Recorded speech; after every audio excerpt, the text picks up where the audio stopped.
Au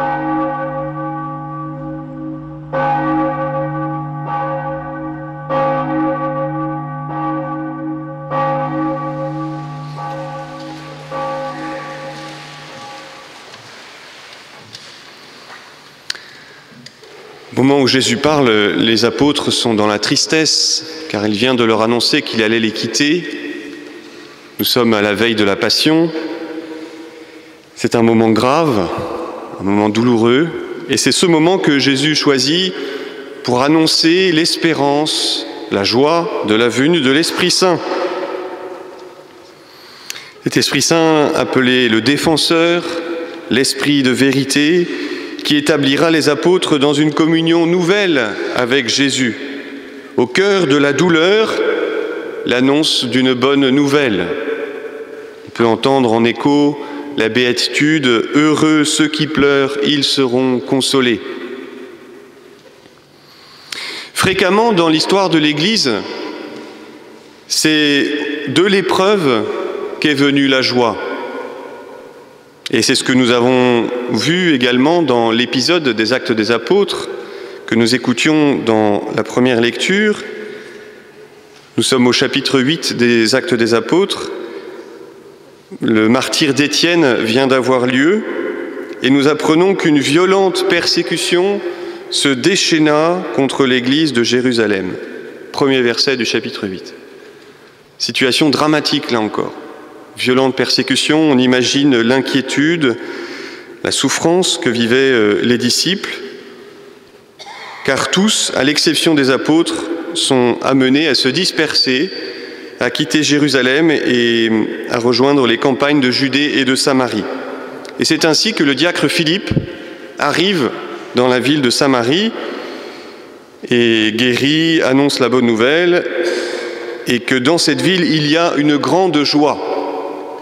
Voilà, la douleur, la souffrance à Jérusalem à cause de la persécution et la joie dans cette ville de Samarie qui peut recevoir la bonne nouvelle. C'est très fréquent dans la vie de l'Église qu'une épreuve, une douleur, et saint Paul va en parler également fréquemment dans ses épîtres, entraîne une joie, l'action de l'Esprit Saint pour une autre personne en un autre lieu. Avant de monter vers le Père, le jour de son ascension, que nous allons fêter dans très peu de jours maintenant, Jésus a annoncé une nouvelle fois à ses apôtres la venue de l'Esprit Saint, qui fera d'eux ses témoins dans toute la Judée et la Samarie et jusqu'aux extrémités de la terre. Eh bien, avec l'épisode que nous avons entendu, nous voyons la réalisation du début de ce qu'avait annoncé Jésus, la bonne nouvelle qui est portée jusqu'en Samarie.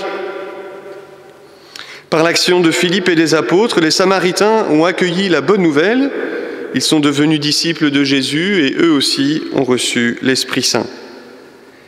Et puis bientôt, Saul, le persécuteur, celui qui a été le témoin complice du martyre d'Étienne, Saul se convertira et deviendra saint Paul. Et il portera le message du Christ avec les apôtres jusqu'aux extrémités de la terre.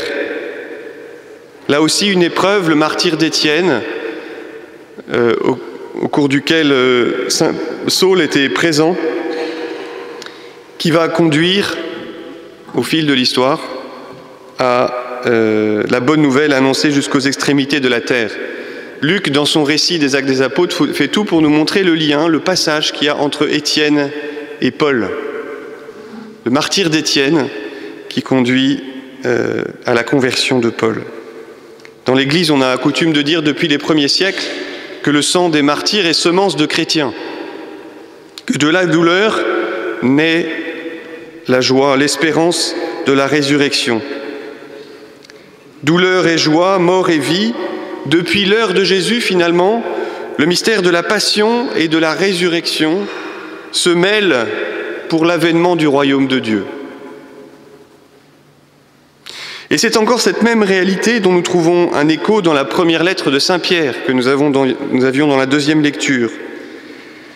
Lorsqu'il exhorte les chrétiens à rendre compte de l'espérance qui est en eux, avec douceur et respect, à quiconque le demande, même sur le ton de la calomnie. Nous ne sommes pas toujours prêts à rendre compte de notre foi, reconnaissons-le, avec douceur et respect lorsqu'on nous insulte, qu'on nous calomnie.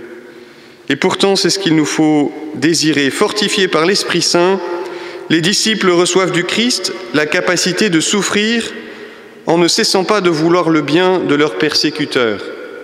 Comme lui, le juste, est mort pour les coupables afin de les introduire devant Dieu, disait saint Pierre.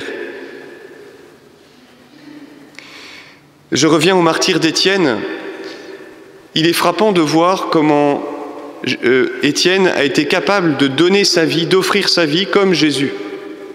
Vous irez regarder dans vos Bibles. Et le martyre d'Étienne, le premier martyr, est vraiment presque un parallèle de la façon dont le Christ a offert sa vie sur la croix. Et c'est un exemple aussi pour tous les chrétiens de ce que l'Esprit Saint peut faire dans le cœur des disciples qui veulent bien se laisser guider, fortifier par lui. À l'image d'Étienne, l'Esprit nous donne d'offrir notre vie comme le Christ en pardonnant à ceux qui les mettent à mort. Alors peut-être que ça ne nous parle pas immédiatement aujourd'hui. Nous sommes heureux de pouvoir vivre notre foi paisiblement, enfin relativement paisiblement. Il peut y avoir ici ou là quelques persécutions, mais pensons aux chrétiens qui aujourd'hui, en Syrie, au Nigeria, dans tant d'autres pays du monde, ont à supporter cela, ont à le vivre avec amour, avec douceur, avec respect. Combien ils ont besoin d'être fortifiés par l'Esprit Saint et soutenus par notre prière. Le pape est aujourd'hui en Terre Sainte. Nous savons combien la paix est importante dans ce lieu. Nous prions pour les fruits de ce voyage de notre Saint-Père au pays du Christ. La communion nouvelle annoncée par Jésus s'est réalisée pour les disciples par la venue de l'Esprit Saint. Vous reconnaîtrez que je suis en mon Père, que vous êtes en moi et moi en vous, avait annoncé Jésus. C'est pas rien. Ça veut dire que c'est la communion même du Père et du Fils dans laquelle l'Esprit Saint nous fait entrer. Je suis en mon Père, vous êtes en moi et moi en vous. L'esprit commun du Père et du Fils vient faire l'unité de chacun de nos cœurs avec le Christ. Voilà la communion à laquelle nous sommes appelés. Communion de cœur, au point que, comme Jésus pouvait dire « Qui me voit, voit le Père », quiconque devrait pouvoir dire « Qui nous voit, chacun de nous voit le Christ ». Nous devrions chacun refléter le Christ, si nous sommes réellement en communion avec lui. Alors nous savons bien, notre communion, elle demande encore à progresser. La communion entre Jésus et son Père est parfaite, mais nous, il nous faut apprendre à demeurer avec le Christ dans son amour pour permettre à l'Esprit de faire son œuvre en nous et à travers nous. Voilà, tous, à un moment ou à un autre de notre vie, même si nous ne sommes pas forcément persécutés, j'en parlais à l'instant, tous nous avons à faire face à l'épreuve, à la tristesse, à la vieillesse, à la mort. Nous avons tous une croix à porter. Nous vivons tous, quelque part, nous participons tous au mystère de la passion du Christ. Mais nous savons que ce mystère s'ouvre sur la résurrection, que le Seigneur ressuscité est présent au cœur de ces épreuves. Particulièrement dans ces moments, il nous faut accueillir le défenseur, lui qui vient ouvrir nos cœurs à l'espérance de la résurrection. Mère Teresa disait à ses sœurs missionnaires de la charité que jamais rien ne vous fasse perdre la joie du Christ ressuscité. Que jamais rien ne vous fasse perdre la joie du Christ ressuscité. C'est facile à dire quand tout va bien.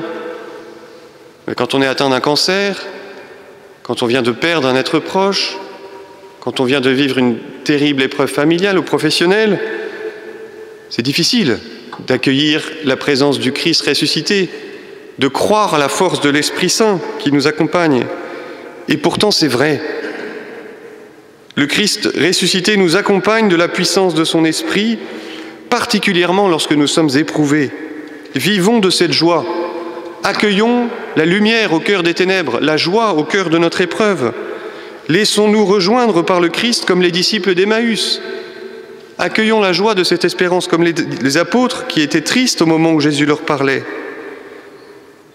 Acceptons les épreuves de notre vie finalement comme des occasions de mourir à nous-mêmes pour accueillir la vie nouvelle que le Christ veut pour nous dans sa résurrection. C'est en mourant qu'on ressuscite à la vie éternelle, disait saint François. Il faut mourir. Voilà. Et depuis les premiers siècles de l'Église, c'est le témoignage de cette vie qui jaillit de la mort, de cette espérance qui jaillit de la souffrance, qui a été le principal ferment de l'évangélisation. Si nous savons montrer à ceux qui nous entourent la force, la paix, l'espérance qui nous habitent au cœur des épreuves, eh bien nous rayonnerons de la force de la vie de l'Esprit Saint. Nous rayonnerons quelque chose du Christ qui se communique à nous, qui s'unit à nous à travers les vicissitudes de nos vies.